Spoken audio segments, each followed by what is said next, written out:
Hello my dear बच्चा party. तो इससे पहले हमने इस सीरीज में जो हमें चल रही है इसमें हमने इलेक्ट्रिसिटी के ऑलमोस्ट सारे टॉपिक्स कवर अप किए हैं और आज एक क्वेश्चन लेके बेहतरीन क्वेश्चन लेके आए हूँ इलेक्ट्रिसिटी के ऊपर, जिसमें हम डिस्कस करने वाले हैं हीट के रिलेटेड कि हीट।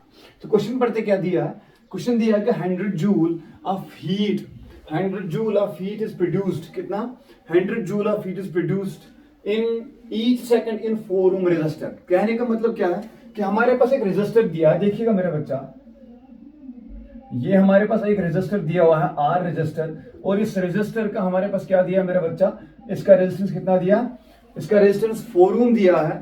और हमारे पास क्या है, ये कह रहा है कि जब इसमें कोई करंट दौड़ता है तो उसकी वजह से हीट कितना निकलता है, इसके अंदर हीट निकलती है 100 जूल ईच सेकेंड। मतलब क्या है, यहाँ पे टाइम कितना दिया है, टाइम दिया है 1 सेकेंड का, मतलब हर सेकंड में कितनी हीट निकलती है 100 जूल। हमसे क्या पूछा गया है, फाइंड द पोटेंशियल डिफरेंस, हमसे V पूछा है, हमसे V इन लोगों ने पूछा है, ठीक है। As in yesterday's topic I told you that the heat is generated with the help of electrical energy, ठीक है। तो मैं क्या करता हूं, मैं यहाँ पे कुछ जो बुक का फॉर्मूला वो ना यूज करके हम कुछ और यूज करेंगे। देखिएगा हमें क्या दिया, हमें गिवन दिया है, गिवन दिया हमारे पास हीट कितना दिया है, दैट इज 100 जूल। मैं इसको एनर्जी भी कह सकता हूं, बिकॉज वही एनर्जी किस में कन्वर्ट हुई, हीट में, तो इसको मैं एनर्जी भी कह सकता हूं। तो गिवन में क्या लिखोगे आप, गिवन में लिखोगे आप energy is equal to the heat is equal to 100 joule, and time कितना दिया है इसमें 1 सेकंड दिया है,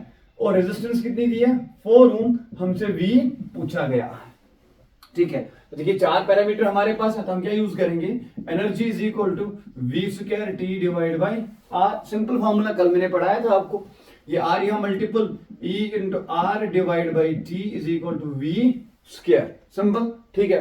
तो यहां से एनर्जी कितनी दी है हमारे पास 100 दी है, R कितना दिया 4, T कितना दिया 1 is equal to V square, right. तो यहां से लिखते हैं तो हमें क्या मिलेगा, V स्क्वायर मिलेगा 400, बिकॉज डिवाइड बाई 1 तो वही रहेगा। So we will get V is equal to under root 400 and V is equal to 20 volts, ठीक है।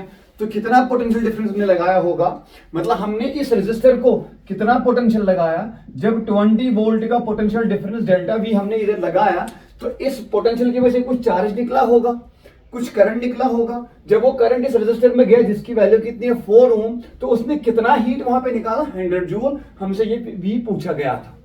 तो मैंने यहाँ पे बोला कि एक्चुअल में ये जो चार्ज फ्लो करता है वही तो एनर्जी होती है, वही एनर्जी किस में कन्वर्ट होगी, हीट एनर्जी में। तो मैंने लिखा यहाँ पे heat energy is equal to V square T divide by R, और यहाँ से क्या मिला मेरा V स्क्वायर मिला 400, और यहाँ स्क्वायर यहाँ क्या जाएगा रूट, तो 400 का रूट कितना होता है मेरा बच्चा 20 होता है। तो वोल्टेज कितना मिला हमारे पास 20 वोल्ट।